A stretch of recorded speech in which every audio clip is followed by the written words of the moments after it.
हे डोंबिवली परिसरामध्ये मला असं वाटतं अशा अत्याचार घडल्यावरती भेटायला आलेली ही कमीत कमी 15वी किंवा 20वी मुलगी असेल ज्या केसमध्ये मी आलेली आहे.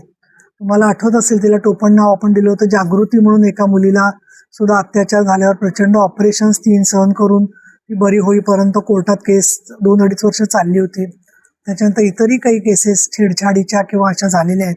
एक तर आपल्या समाजामध्ये एक हिंसक प्रवृत्ती आहे आणि एखादी अल्पवयीन मुलगी जात असताना तिच्यावरती झडप मारणारी एक ज्याला आपण म्हणू की गुन्हेगारी प्रवृत्ती देखील अनेक ठिकाणी आहे. अत्यंत दुःखदायक, क्लेशदायक आणि निषेधार्ह घटना आहे, त्याच्यात काही शंकाच नाही आहे.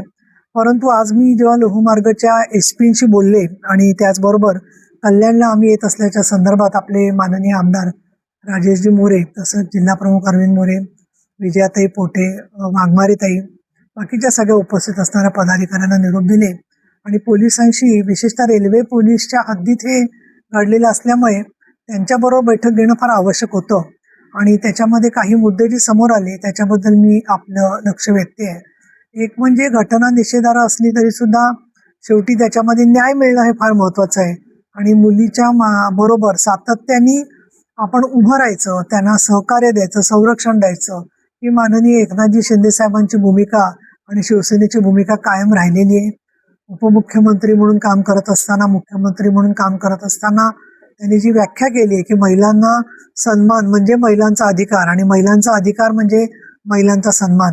तर या मुलीच्या नातेवाईकांशी मी बोलले, पोलिसांशी डिटेल बोलले आणि आपल्या माहितीनुसार 300 हा गुन्हा नंबर जो आहे त्याच्यामध्ये 595/2026 कलम 304(2), 351, 64(1), 65(1), 137(2) आणि भारतीय न्याय संहितासह बालकांचे लैंगिक अपराधापासून संरक्षण अधिनियम 2012 नुसार कलम 346 यानुसार या मुलीच्या वरती आरोपी अटक झालेला आहे. ज्यांनी केलं त्याचं, त्यांनी मोबाईल फोन हिसकावून घेऊन जी तिला दमदाटी केली, दहशत निर्माण केली, त्याच्यामुळे तो अत्याचार करत असताना त्यांनी त्या मुलीला बळाचा वापर केलेला आहे. त्याचबरोबर यामध्ये पोलिसांनी गुन्हे ताबडतोब संबंधित आरोपीच्याबद्दल लवकर आम्ही कोर्टात केस घेऊ असं सुद्धा सांगितलेलं आहे. आपण पाहिलं की नसरापूरच्या केसमध्ये 15 दिवसाच्या आत चार्जशीट दाखल पुणे पोलिसांनी केलेलं आहे. त्याच प्रकारे रेल्वे पोलीस सुद्धा इथे लवकरात लवकर चार्जशीट दाखल करण्याच्या दृष्टिकोनातून वैद्यकीय तपासण्या सुद्धा पुढे गेलेले आहेत.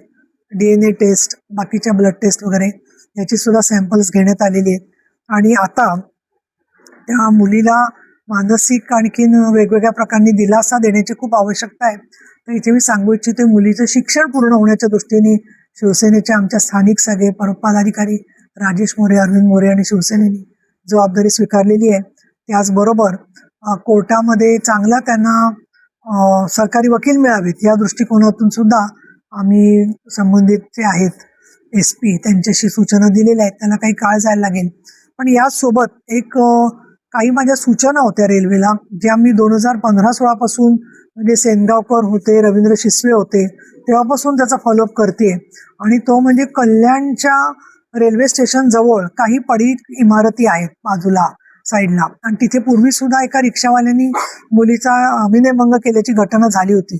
त्यावेळेला मी निर्देश दिलेले होते की इथल्या ज्या पडीक इमारती आहेत त्या रिकाम्या असतात, रात्रीच्या वेळेला कोणी तिथे नसतं, तर तिथे एक तर सुरक्षा रक्षक ठेवले पाहिजेत आणि त्या इमारतींचं पुढे काय वासलात लावायची, तर रेल्वेची ती जबाबदारी आहे. तर रेल्वेने त्या पाडून टाकल्या पाहिजेत आणि त्याचा विनियोग लोकांच्यासाठी किंवा रेल्वेच्या उपयोगी गोष्टींसाठी केला पाहिजे. तर आज मला त्यांनी माहिती दिली की 2021 मध्ये मी जे निर्देश दिले होते त्यानुसार काही ठिकाणी त्यांनी भिंत वगैरे करून सुरक्षेची व्यवस्था केलेली आहे.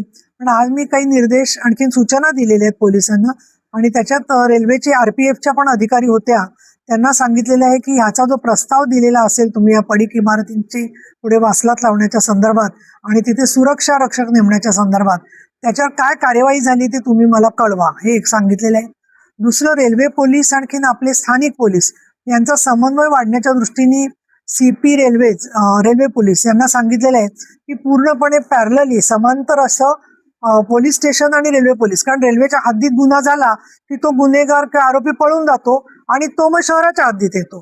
मग त्याच्या पाठीमागे धावायला पोलीस नसतील तर तो उड्यामारून पळत जातो. नेहमीचे त्याचे ते ठरलेले मार्ग आहेत. ठराविक सिग्नल पाशी गाडी स्लो होते, तिथे गाडीत महिलांच्या काही वेळेला गुन्हेगार उड्या मारतात, त्यांना त्रास देतात. तर या सगळ्या पार्श्वभूमीवरती यार्डांमध्ये सुद्धा सर्च लाईट आणखीन सीसीटीव्ही फार आवश्यक आहे. कारण सीसीटीव्हीचा प्रस्ताव दिलेला आहे असं आम्हाला रेल्वे पोलिसांनी सांगितलं, परंतु अजून त्याची अंमलबजावणी झालेली नाहीये. आणि जे यार्ड रिकामे पडलेले असतात तिथे सुद्धा सर्च लाईट आणि सीसीटीव्हीची व्यवस्था असली पाहिजे. यामध्ये आरोपीला अधिकाधिक म्हणजे खरं तर फाशीची शिक्षाच योग्य आहे, पण प्रत्यक्षामध्ये त्याची अंमलबजावणी होण्यासाठी सगळीच मागणी करतात आणि सरकारी सांगतं की फास्ट ट्रॅक आम्ही करणार आहोत. परंतु केंद्र सरकार आणि राज्य सरकारच्या माध्यमातून महाराष्ट्रामध्ये पॉक्सोची 140 कोर्ट करावीत अशा प्रकारचे त्यांनी सूचना आणून प्रस्ताव मान्य झाला होता. तो निधी देखील केंद्र सरकारकडून मिळालेला आहे आणि राज्य सरकारने त्या 140 कोर्टांना मान्यता द्यायची आणि सगळे न्यायाधीश पुरवायचं काम जे आहे ते विधी आणि न्याय विभाग आणि न्याय संस्था यांनी करायचं असं ठरलं होतं. प्रत्यक्षात त्यातली फक्त 38 कोर्ट प्रत्यक्षात आलेली आहेत. म्हणजे उरलेली कोर्ट जोपर्यंत येत नाही तोपर्यंत केसेसला विलंब लागणार हे स्पष्ट आहे.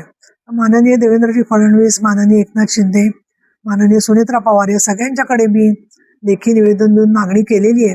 त्यांनी पण पाठपुरावा केलेला आहे, परंतु अजून न्यायाधीशांच्या नियुक्ती आणि त्याला लागणाऱ्या पायाभूत सुविधा या नसल्यामुळे या कोर्ट फार मोठ्या प्रमाणात मधल्या कोविडच्या काळात लेट झालेला आहे. त्यामुळे 19 साली जी कोर्ट व्हायला पाहिजे होती 140 त्यातली आता फक्त 38 कोर्ट 26 सालापर्यंत झालेली आहेत.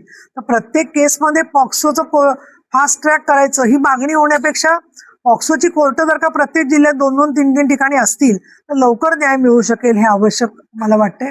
आणि आम्ही अतिशय गांभीर्याने घेतलेले अनेक वेळेला लोक येऊन मागणी करतात की याच्यामध्ये एन्काउंटर झाले पाहिजेत, परंतु असे एन्काउंटर ठरवून करणं अशी आपल्या घटनेच्या चौकटीतली भूमिका असू शकत नाही. बदलापूरला एन्काउंटर झाला तर अनेक पोलीस त्याच्यात निलंबित झालेले आहेत आणि कोर्टाचंही या बाबतीमध्ये कुठेही असं, पण लोकांची भावना जी आहे की लवकर शिक्षा व्हावी ती योग्य आहे.